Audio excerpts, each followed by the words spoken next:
This week's episode is brought to you in partnership with Zero Procure. The guys at Zero Procure have walked a mile in the shoes of many of our listeners from the world of hospitality. In fact, they have over 70 years of collective experience of working in the hospitality industry, and that'll probably be me getting into trouble for making them feel old.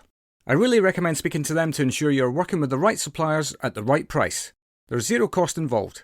Just click on their link in the show notes or visit their site at zeroprocure.com/podcast. Welcome to Hospitality Meets with me, Phil Street, where each week we take a light-hearted look into the stories and individuals that make up the wonderful world of hospitality. Today's guest is Jonathan Reed, CEO of purpose-driven and all-round coffee rockstars Paddy Scott's.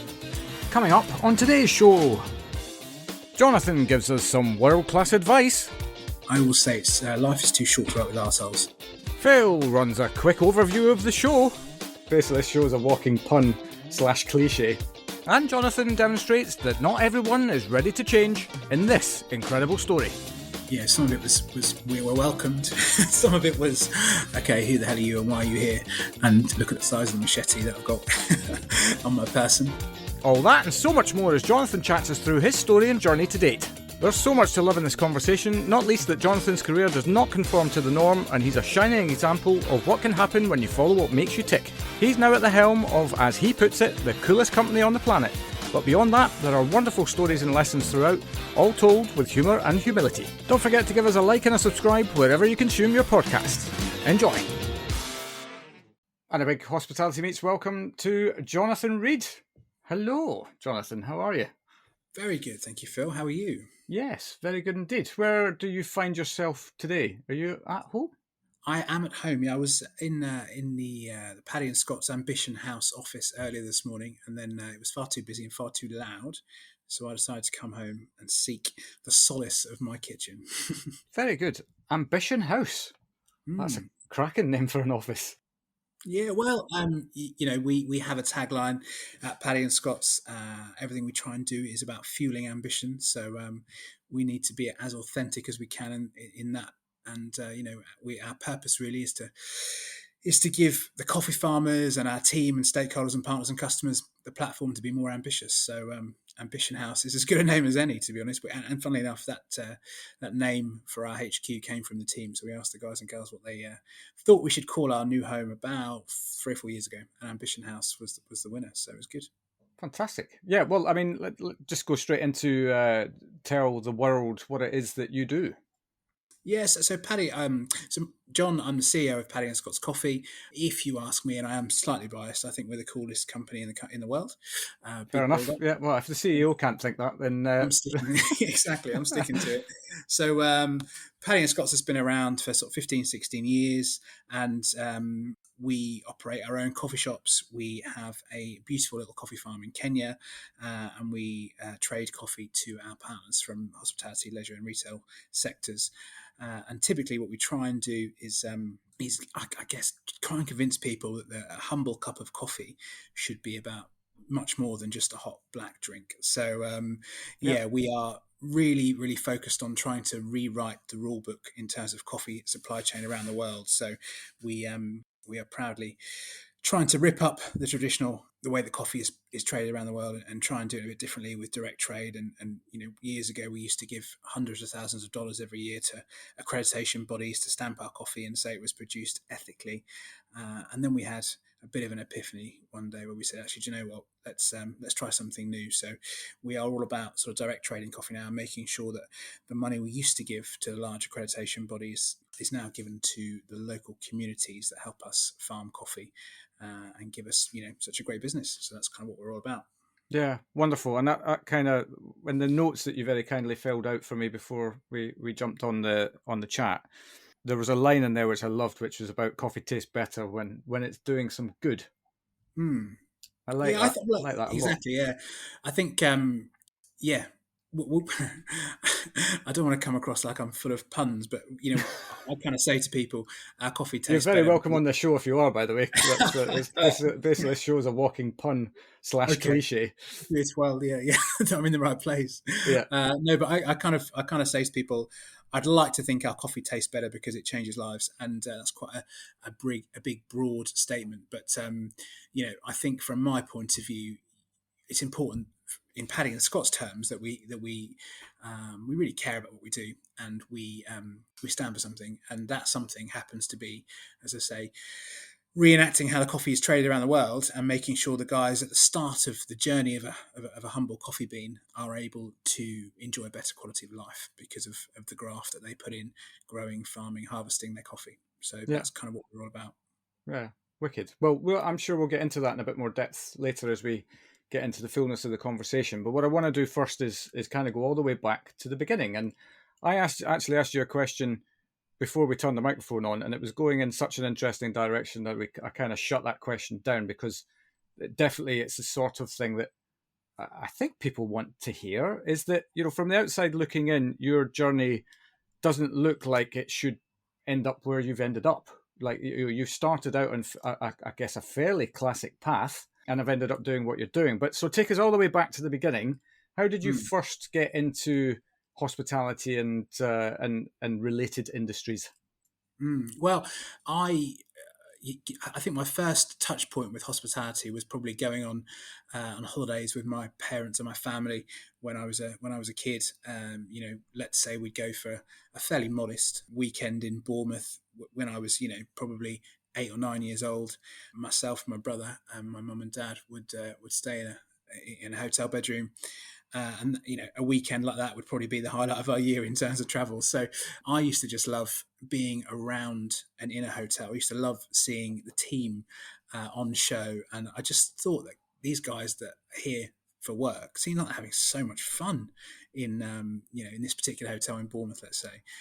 And do you know what? If people can get paid to have a good time, and people can get paid to help others create really strong memories, then that's pretty good gig to me. So Yeah. ever since that kind of age of 7, 8, I've always wanted to work in hospitality, and always have, really. A few diversions along the way, but it's always been connected to hospitality. And being around people, great service, all that sort of stuff is kind of what floats my boat. So what happened as I kind of got a little bit older and went through the career path, I studied hotel management at college, got my degree, and had every intention of being a hotel manager, and that was the dream. And I worked for Whitbread and Marriott for a while, and loved every second of it. It was really hard graft. I was exposed. When I was 21, I was running a business, effectively given the keys to a business worth, that was turning over £1 million a year. Absolutely Yeah. not ready to do that, and failed, every day, but also learnt every day, Yeah, yeah. and kind of, got a little bit better every day. So that was cool too. And then after a few years of working really hard and giving it my all, and loving life, I came across something called the Acorn Scholarship. And as a kind of slightly rural Norfolk boy from the east of England, having never really, been too far beyond Norfolk, I came across the Acorn Scholarship and thought, oh, let's have a punt. Let's chuck my application in, see where it goes. It was in the Caterer and Hotel Keeper magazine, and chucked my application in, and was very surprised and very shocked to be invited to present my sort of vision for hospitality and my vision for my own career. And had to go to London for one afternoon. Got completely lost. I don't think I'd ever been to London before, or certainly never travelled there on my own. And stood up in front of some serious players, some really really serious players Yeah. in the industry, and had to talk to them for 20 minutes about me and what I thought my future in the industry looked like. So at the time, I was completely wedded to, I want to be the greatest hotel manager ever. And my longer Yeah. term ambition was to be, funnily enough, leading the coolest hospitality company in the UK. And am I doing that now? Oh, well, certainly, I'm certainly closer now than I was then. So, Right. Yeah, yeah. yeah. So, in part, I suppose we were saying earlier, wasn't it? Was this the plan? Maybe. I planned to be a sort of hotel general manager by the age of 30. I'd said I wanted to be a CEO of a cool hospitality company by the age of 40. Both of those things, were important. I didn't do the hotel management bit in the end because it just, it didn't. I wasn't very good at it, and probably a little bit too. I don't know, too. Yeah, I wasn't very good with rules. I'll be honest, and corporate hotel life is a fairly well trodden path, and I think you've got to be pretty compliant, and I'm not. So, Right. Right. Well, that was maybe just not the right hotel company for you at the time. I'm sure you probably could have enjoyed that a bit more freedom somewhere else, but nevertheless, the hotel's loss is the gain of wherever it was that you went next. Yeah, exactly. So, yeah, that was a master plan, and then from hotels, I then went to work in a sort of technology business that was principally associated with hotels. So we worked with hotels, and the company was all about trying to help people become, or companies become, great places to work, and sort out their culture and that sort of stuff, which was a fascinating 12 years of my life. And we worked with some amazing companies, the Dorchester Collection, the Ritz, Maison Hotel de Van, so on and so forth. So it gave me a really, really great opportunity to get to know what made these big hospitality players really special, and what it was that enthused their people to go out and deliver this amazing service that is what encapsulated me when I was 7, 8 years old, going to hotels for weekends. So yeah, and then after that, I was in London, commuting in and out of London for many more years than I care to remember on a train, because I live in rural Norfolk. The round trip was about 6 hours a day in and out of London, Yeah. and I just thought, oh, do you know, after so many years, it was one of those where I'd got in a fairly unhealthy situation. I was carrying too much timber, and I thought, oh, it's going to be difficult to do much about this if you're spending 6 hours on a train every day. So decided to kind of come back east, and then came across Paddy and Scott's, which I thought at the time was a really beautiful business, bit of a hobby business for its founders. Paddy and Scott's hadn't really made its mark, but had seeds that were just beautiful and really, really socially focused. And at the time, having discussions with Kenyan coffee farmers about how we could revolutionise the coffee industry. And I just thought, let's go for it. Let's take a punt. So I joined Paddy and Scott's nearly 5 years ago now, and since then we've had an awful lot of fun, and still continue to have lots of fun. So, as I say, it's still very much rooted in hospitality. We run our own coffee shops. We trade coffee to lots of the best hotel and restaurant organisations around the country, and it's a cool place to be. Yeah. Well, I'm going to back it up a little bit from. We'll come back to obviously now what you're doing. It's obviously fairly important, but I want to, I suppose, just explore the. You went from kind of, I suppose, operational focus into a more people focus role. Mm. Was that something one of these things that just it was an opportunity that was presented, and you thought, that actually sounds like a cool thing to do, or was it that's what I want to go and do next, kind of thing, and I want to go and find a company that fits that. It was just about learning, really. I've always been a complete learning junkie, and when I was on the sort of treadmill of hotel management, there wasn't too many opportunities. I didn't think to kind of expand my knowledge, and I didn't find it particularly entrepreneurial. It was, I was effectively working for a corporate hotel organization, and the decisions were kind of made above my pay grade, and I wanted to kind of get my hands dirty and run a business, and do all the work around what it looks like, what it feels like, and how we can build the brand, and everything. So I wanted to create something that was a little bit more, that I had more influence on, really, rather than working for a brand, a big brand. I wanted to maybe try and build my own. So that was the reason for the move. And then, I guess, that's what attracted me to Paddy and Scott's also, was that I saw this really entrepreneurial dynamic company that someone else had created, that I thought just, could do with a little bit of fuel. And touch wood. And you are the fuel, fueled by I'm coffee, not. of course. I'm not the fuel. I can, please. I'm definitely not the fuel. But the caffeine absolutely is the fuel. And actually, I think how we trade is really special. And I would argue that's probably the fuel. In terms of how we do things, that's what I'm particularly proud of in Paddy and Scott's. Yeah.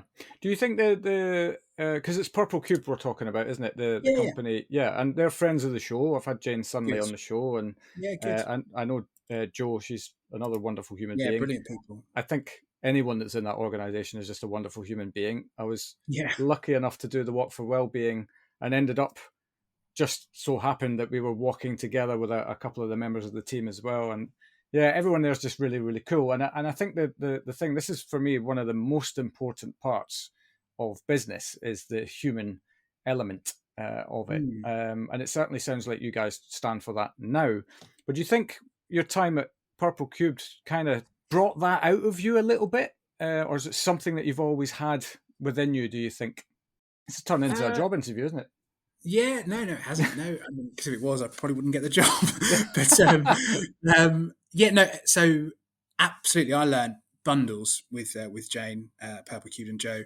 You know, you couldn't hope for a more kind of, I don't know, dynamic culture where people are such an important intrinsic part of a business. So I learned absolutely loads, and you can imagine in that world, effectively, the business is selling this thing about how to be a great place to work, and Mm, how important it is to focus on strong positive cultures in the workplace. So you've got to practice what you preach. So for we, sure, we yeah. I had the best fun. The best fun. I learned so much in the sort of 12, 13 years I was there. It was unbelievable, and met so many great people. It's funny.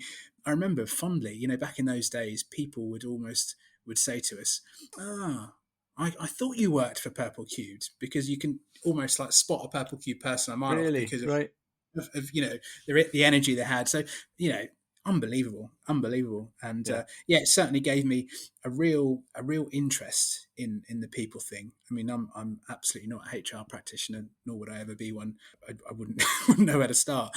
But I love the idea that organisations, certainly in hospitality, are built upon their people, and I don't. It's not difficult to look after your people, I don't think. But so many organisations get it wrong. yeah, They overcomplicate it, overthink it, wrap people up in process, and ultimately, it's really, really simple, isn't it? You create a culture that you're really proud of. You give people a framework to be their best selves in, and just make sure you're adding great people when you need to, and it works.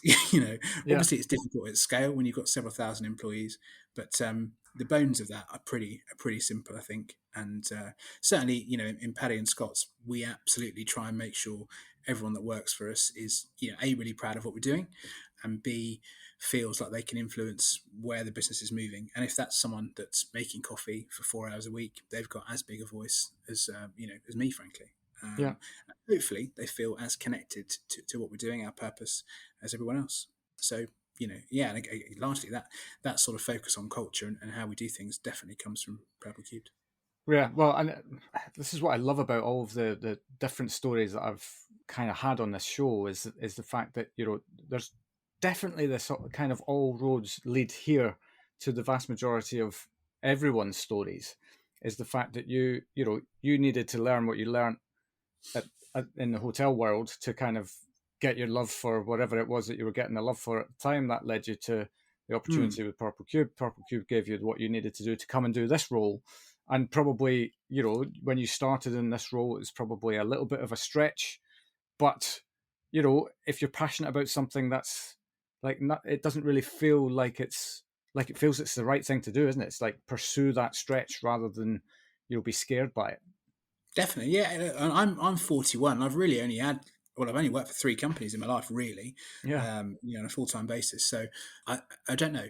I've never kind of not loved my job, which I don't know if that says something about me or something about my choices or the people that I've been lucky enough to work with. But Yeah. genuinely, we all know people, don't we, that come home every night and they moan about what they're doing. I don't get it. I just like, seriously, if you don't love something, and you're not passionate about it, don't spend 40 plus hours a week doing it. Gosh, Yeah. come on. Yeah, life's too short for Yeah, sure. Yeah, exactly. no, no, indeed. Um, what I also love about your journey is the fact that you identified quite early on that you're not one for rules. That generally means that you're going to end up leading a business at some point, whether that's your own or whether you're within an entrepreneur. It's generally reserved for the entrepreneurial people, isn't it? It's like you're the one that makes the rules, basically, as it were, and that you're creating, as you said, the framework in order to get people to excel. And sometimes you work for organizations that don't allow you that freedom to do so. You've got to fit within their framework. I Mm, think the identification of understanding what makes you tick is such a massive part of understanding how you're going to move forward. definitely. Yeah, no, I mean, I think the greatest gift or strength anyone can have is being really self aware. So, I'm not perfect or the finished article by any stretch, but I know what I'm good at, I know what I'm bad at, and frankly, I spend all of my week doing the stuff that I'm pretty good at Yep. because life's too short, I think, to kind of focus so much on doing a bad job at something I'm not particularly interested in. So, I think most people respond well to doing stuff that they really connect with and are passionate about. As I say, I've always worked in roles that I've been really passionate about, and I've enjoyed. And I think the thing at Paddy and Scott's that is phenomenal is the thing about purpose. So I learned something when I was in the final year before Purple Cubed. I think I mentioned I got in a fairly kind of unhealthy place. So I weighed about 26, 25 stone and was commuting all the time, Wow. Right. not Yeah. really investing too much in my health. And I sort of woke up. What happened was I was on the rugby pitch one Sunday morning with my lad. He was 4 or 5 at the time. One of the coaches hadn't turned up, so they looked at me and said, "Would you mind putting a tag belt round your waist? And these like 20 or so 5-year-olds are going to chase you around the pitch for a few minutes and try and grab these Velcro tags off your belt. And obviously, as quickly as they can do it, game over once they've got all the tags off your belt." So I kind of looked back and thought, yeah, how hard can this be? I'm mid-30s, thought I was relatively fit, and these are 5-year-old kids, boys and girls. They surely can't outrun me. They surely can't cause me too much hassle. Yeah. And then after about a minute, I was on my back, blowing a gale, absolutely dying with very little energy. And then I just looked in the corner of my eye and I could see my 5-year-old son laughing at me with his mates and his teammates. And I just thought, oh, okay, that's interesting. And what I tried to do was kind of pocket that emotion, pocket that feeling, and go, not going to be there again.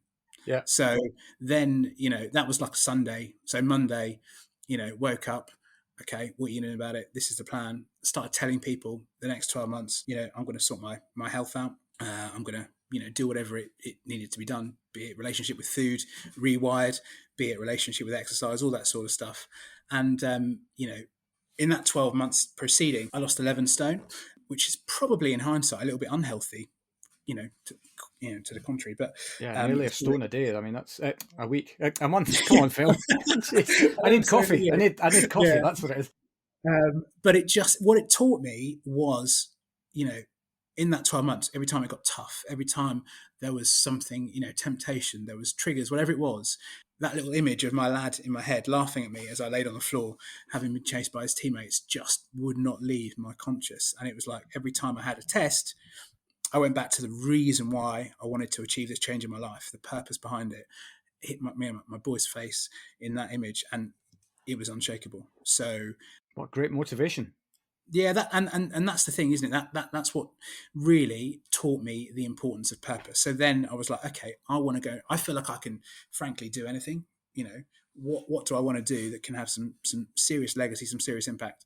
And I'm quite a sort of family focused person, so I wanted to be a really good role model to my kids, as most parents do.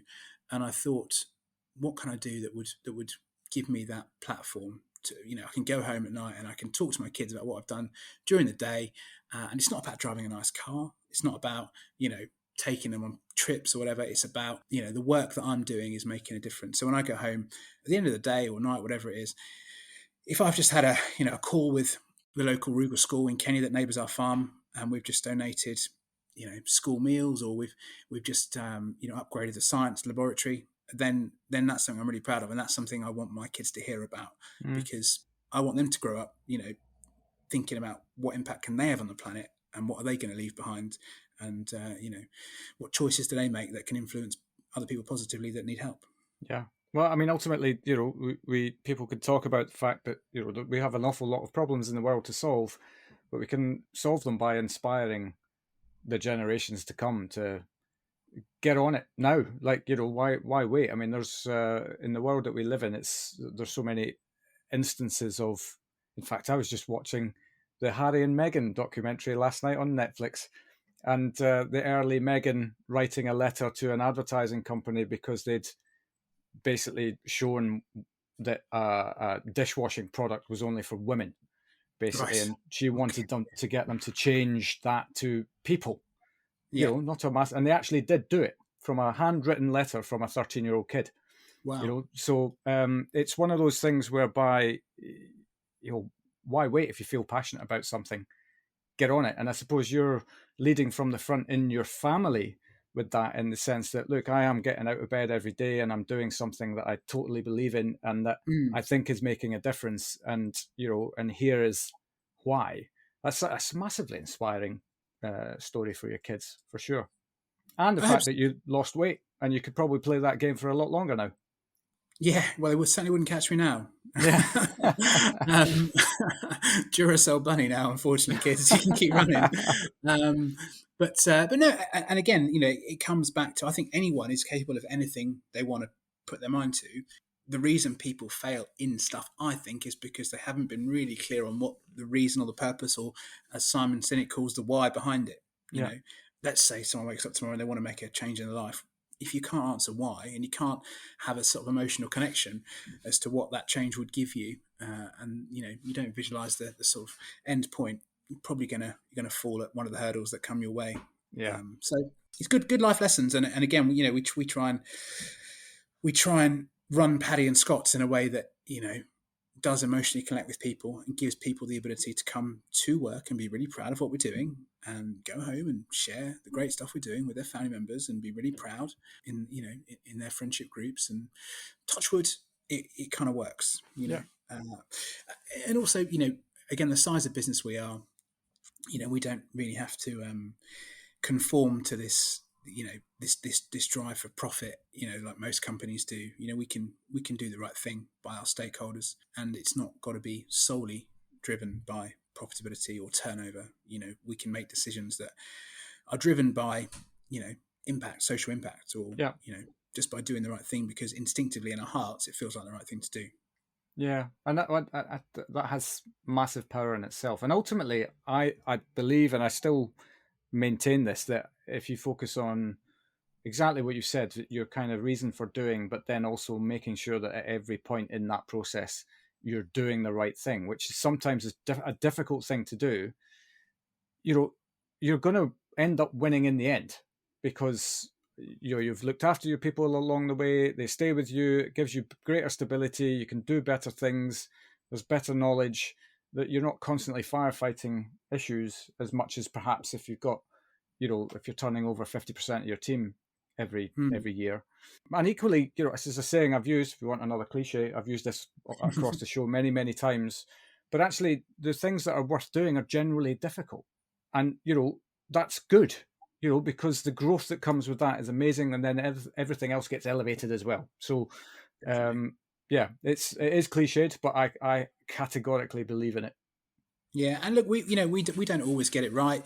We don't, we from time to time we lose people. However, we are fastidious in in kind of recruiting the right sort of people that we think are going to support our culture. Yeah. And touch wood, because a lot of people out there are struggling to find people. We don't. Every time we look to recruit somebody that maybe can help us, get to the next level of our growth or whatever, we are absolutely blown away with the number of applicants, the amount of interest, and I guess that must have something to do because of how we trade, and how we project ourselves, and how we try and create an environment in which people can have something to be really proud of. Yeah, absolutely. So just talk us through what Paddy and Scott's have in play at the moment in terms of what does your business look like? Obviously, you're fairly coffee centric, but what does that actually look like in reality? Yeah, so we have a handful of our own stores. They're all sort of based in East Anglia in Suffolk. We have plans to do many more around the country, but those plans are very much kind of market dependent at the moment. So we know how tough it is out there Yeah. on the high street. So we are we're looking to build that over the next couple of years. As I mentioned earlier, we supply coffee to I won't say the best, but we do supply coffee to the best operators around the country. Anyone that's kind of is ambitious with their coffee and wants to make a difference, then they can work with us. Excuse me. We've got a few different kind of programs from a wholesale point of view that we promote. People can kind of buy coffee from us that comes from our own farm in Kenya, which has a direct impact on the Ruga school that resides next door to the farm. Yeah. We have a coffee program called Lunchbox Coffee, where every bag of coffee that we sell provides a free school meal for children in coffee growing regions. So we have a very bold ambition to cover 1 million school meals by 2025, and we are on track to do that. It's pretty exciting. During the pandemic, we very quickly put together an e-commerce offer within about 6 days. We used to sell Right. coffee online to to people in their homes and their kitchens that wanted to drink lovely Paddy and Scott's coffee at home, and we would sell probably about 100 quid a month of coffee, all to people that were sort of neighbouring us in Suffolk. And then pandemic struck. We had lots of coffee. We didn't really have many people wanting to buy it or able to buy it in our own coffee shops or in our partners' businesses. So we built an e-commerce platform in 6 days, and we've now managed to build that into a business in its own right that is generating hundreds of thousands of pounds worth of coffee sales every year, which is really exciting. So, what else do we do? The farm in Kenya is the thing that certainly I am most proud of. Yeah, how did that come about? Yeah, well, credit to Scott, our founder, actually, who I think, like me, also not big on rules or Right. conforming. So we, about 5 years ago, around the time when I joined Paddy and Scott's, we were having conversations with our coffee farmer partners around the world, and we were recognizing that we were shelling out loads of money to organisations that would accredit our coffee, Rainforest Alliance, Fairtrade, Oots, and those sort of organisations that accredit our coffee and say it was produced to ethical standards. And at the same time, we were having conversations with coffee farmers directly, and we were getting feedback from them that was saying, "Listen, we're struggling to put food on the table for our kids. It's tough. All that money that goes to the big bodies. How fairly is that being distributed and dispersed?" And we tried to find that out. We tried to find the answer, from these organisations, and sadly, we were kind of ejected from their premises once. Right.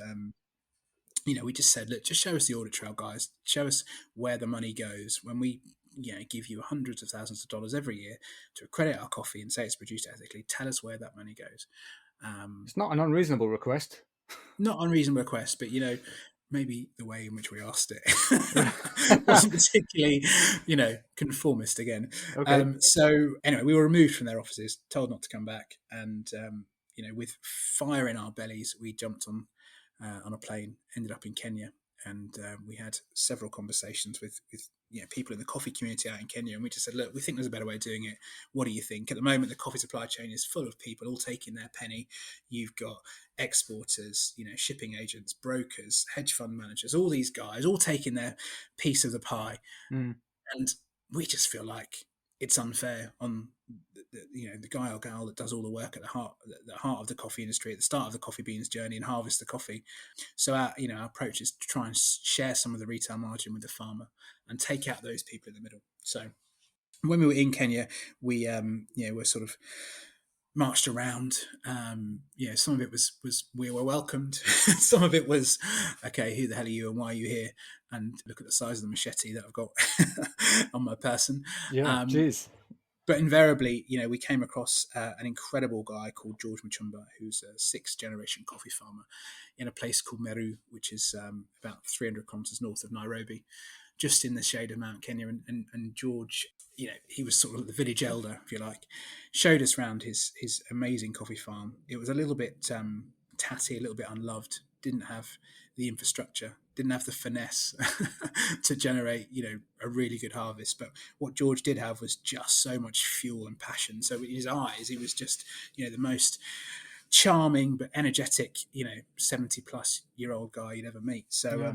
we fell in love with George, and we said, let's do something, for the next 10, 20, 30 years. Let's work together. Whether you have a good harvest, a bad harvest, doesn't matter. We'll take all your coffee. We're not going to buy a coffee farm because we're not capitalist, moving into progressive countries trying to buy up land. But what we will do is, shake hands, and we'll do something for the long term. And if you can give us the best coffee in the world, we'll give you infrastructure. We'll invest in you and your family and your community, and make sure that the hundreds of people that are leaving the coffee industry to go into farm avocados or pineapple, whatever it may be, come back, because we believe, in this industry, and we believe you can create some really strong change. So that was the agreement we had. Whilst we were in Kenya with George, we were going to kind of celebrate this deal, high fives, backslapping, all that sort of stuff. We were about to go to the local pub, celebrate it as all deals should be celebrated, with a glass of beer. Yeah. And we were on the back of George's Jeep driving along in Meru, and there was this little girl on the street next to the road, walking along with these two jerry cans of water, and this little girl was probably similar age to my son, 6, and carrying these really heavy jerry cans of water, struggling to do so in her slightly kind of tatty school uniform. So we stopped the jeep and we asked the young lady to come and talk to us. We're all family people, so it just didn't look right. So the young lady came over and said she was from the Ruger Primary School, which is just near the farm.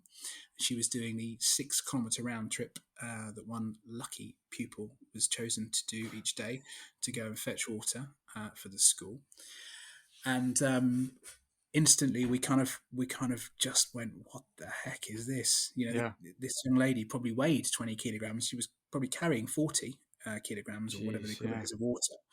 Not good. So anyway, Abua, as the girl's name was, jumped on the back of our jeep, and obviously it's not a great look to pick up young girls in emerging countries, but you know what, if we can give you a lift and we can help you, we will. So we did.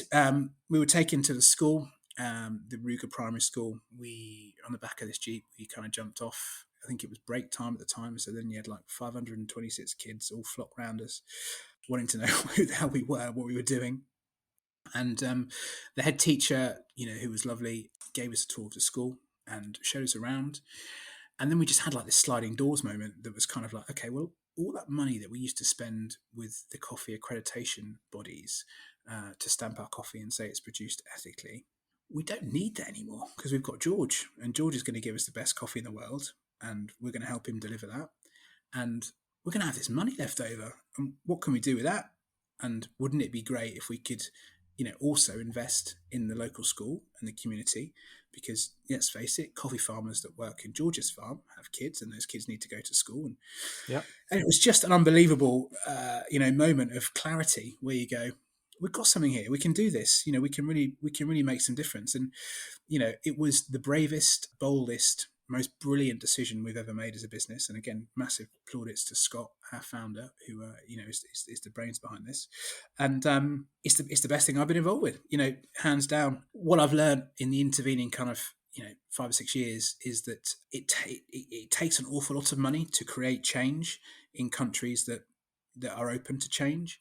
And our model is that what we try and do is create this sense of ambition, this sense of entrepreneurship. People don't want, and we don't give handouts. What people like, certainly in Maru and the Ruger School, is opportunity, and that's something we can help with. So, it's an incredible model. What we've done since then is built a model coffee farm in the school, so the kids can learn how to engage with coffee, and hopefully, when they leave, they will have the opportunity to pursue careers in the coffee industry should they want to. We also, I think, this year have got our first pupil from the school that's going to be starting university, which is something we're incredibly proud of. And it's that's how I want to do business. We know it takes money to create change, so I will say, don't judge us on a profit, judge us what we do with it. We think very good. I like that. You can create a business that does good things and leaves legacy and still offers great service and still makes sure all of its partners and its stakeholders get what they need out of the relationship. So pandemic struck. Had it not been for that, we would have picked up that Machumba farm model and done it in other places around the world. And I think we're due to go and explore that in Uganda and Tanzania in early part of 2023. So that is our plan. So that's definitely the biggest part of Paddy and Scott's. Notwithstanding, we also have the most amazing team, the most amazing people, and we try and do as much cool stuff as we can because we are this tiny little company, massively pitches above its weight. We like being a little bit destructive, dynamic, whatever you want to say. So our voice is disruptive. I hate that word really, but it is what it is. We like to have fun on a daily basis, and frankly, if we don't agree with something, we'll call it out. Hence Black Friday that just passed. I was going to ask you about that. That's a nice handy segue. Yes. So we just decided that we didn't like what Black Friday stood for. We didn't like the idea that, I'll contextualize this by saying that, I hate the word consumerism or consumer. I hate it. I hate the idea that people go to Primark and buy £3 t-shirts and wear them twice and then throw them in the bin. Like, that's just not a sustainable approach to life. Yeah. consumerism is what it's defined as, people consuming stuff. And I don't think Black Friday, people need everything they buy. And people tend to get drawn into these 50% off, whatever it is, crazy deals. There's loads of what they call FOMO chucked around. Oh, if you don't do it now, you're going to miss out. And people end up with these purchases that just don't need. So we thought, rather than being part of that, and we have done it in the past, don't get me wrong, we're a fairly progressive company, and we try anything. We have tried Black Friday before. We've slashed the prices. But this year we thought, nah, it's not what we want to be part of. It doesn't connect with our moral compass. So we closed. So, this business, the e-commerce business that we built, we just pulled the shutters down and said, listen, if you want to buy coffee from us, you're not going to be able to do it online for the duration of Black Friday, weekend, Cyber Monday, because we closed. But not only are we closed, what we're also going to do is send our team out into the community. So the guys that we would normally pay to ship your coffee and pack your boxes and whatever else, we're going to make sure those people are able to use their time more progressively in the community, so they can go and help charities. And we asked the guys and girls that work for us, who do they want to work with, and people went and did it. And we coined this phrase, again, we love in phrases and puns, we coined this phrase that good deeds is better than good deals. So that was our take on Black Friday as well. And someone said to me, like, oh, what a great campaign. And I was just like, it's not a campaign, not mate. Campaign, yeah. It's just doing what we believe in. So, call it whatever you want, but I'm really proud of it. And, most organizations would panic that you can't sell stuff, you can't make any money. Yeah. Well, we're about more than that, so we can do what we want. And, it really wasn't a campaign. You certainly didn't read about it in the Times or anything like that, because it wasn't a campaign and we didn't PR it. We just did it because we're proud of it. Yeah, but it comes back to your purpose and your reason for being, right? It just fits nicely, because actually, equally, if you're kind of diluting the price of what you're doing, that has a knock-on effect down the chain ultimately. In any case, I mean, not specifically your business, but generally speaking, if you're slashing your prices, then there's a knock-on effect to that. Yeah. So all you've done is just stick to your guns, just stick to what's got you there in the first place. Yeah. So no, hats off to you. That was actually, I remember commenting on that post that you put up about that, and I thought, good on you, because you're really kind of you're living and breathing your ethos. You're not just paying lip service to it, and that's another one of your wonderful puns / cliches is that doing good is good for business. Yeah. And I completely agree with that. Is that more people will want to engage with you if you're just doing good stuff. Granted, and you've got a good product. That's also probably quite important.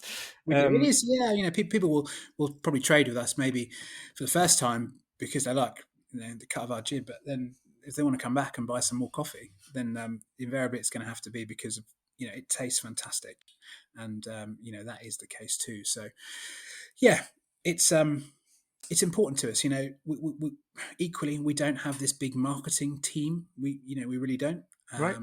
Because it's just not how we're built. We are just naturally good folk doing good stuff, and we don't overthink it. So if we can do what we do and people like it, they'll find us. And if if they don't, well, fair enough. Yeah. Totally. No, hats off to you. So 2023, you're investigating new farms as well. What else do you have in store? Well, there's some stuff that kind of under wraps, but we're looking to build a new roastery in 2023, back end of 23 or 24. So that will be really exciting from an ESG point of view. There'll be lots of really strong sustainability ethos around that, and it will give us the ability to really transform what we're doing. I'm not going to say too much about it because we're working on a plan. We're working on a plan that we think is going to be a bit of a game changer. So if I told you, I'd have to, I don't know, bring you into the fold and give you a cut or something. Okay, no, well, tell me then. Yeah. But, yes, so there's that, and then we're just going to keep doing what we're doing. I think we are really, really selective about who we work with, and we say no to many more kind of relationships, supply relationships, than we say yes to. I think that's a really important part of any relationship and any brand. And we don't work in the supermarkets. We don't think we're going to work in the supermarkets, but who knows? We may do. The challenge, of course, is coming back to that thing. What we're here to do.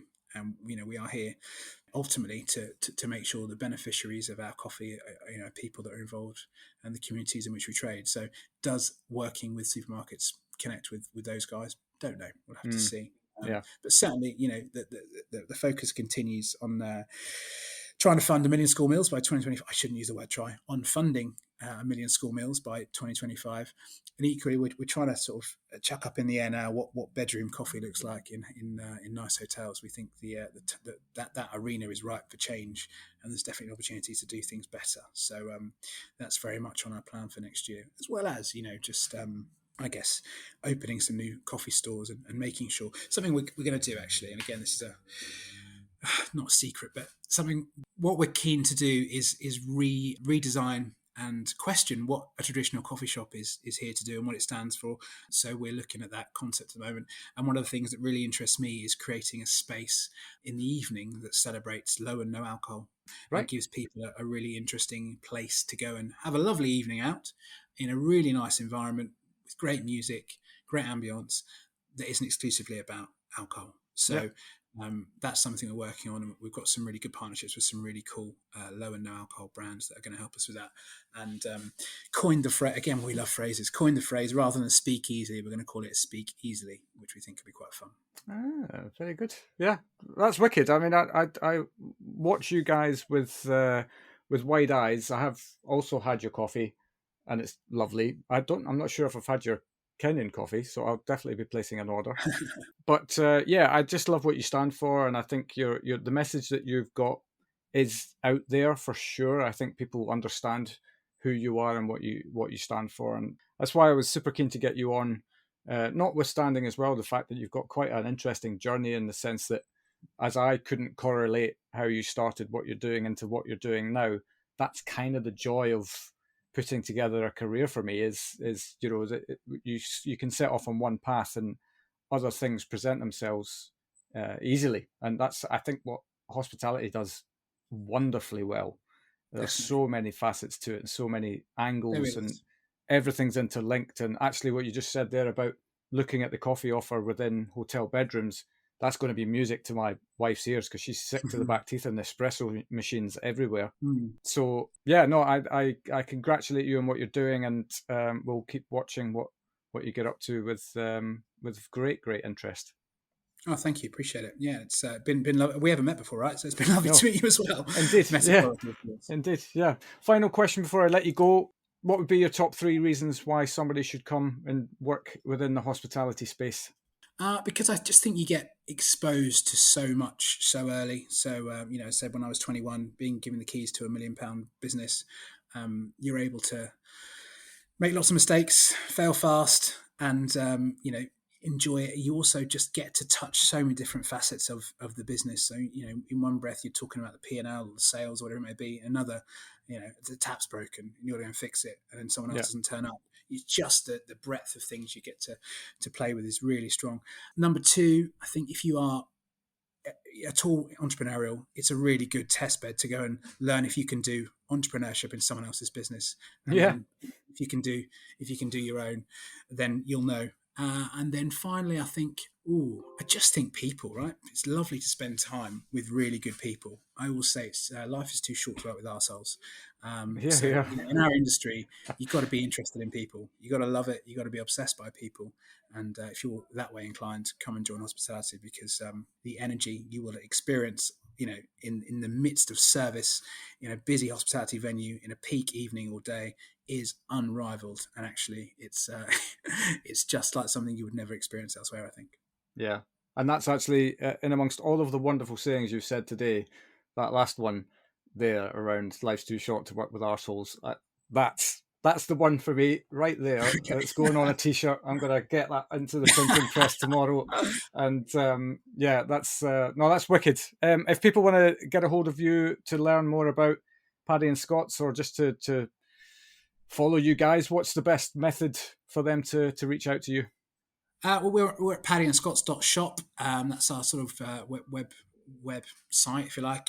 We've got loads of great stuff on YouTube as well. So if anyone that likes watching a video over their morning cereal, come and find us on YouTube. And you might find me on LinkedIn spouting rubbish about stuff. It's Black Friday. Yeah. Black Friday, yeah. Yeah. Yeah.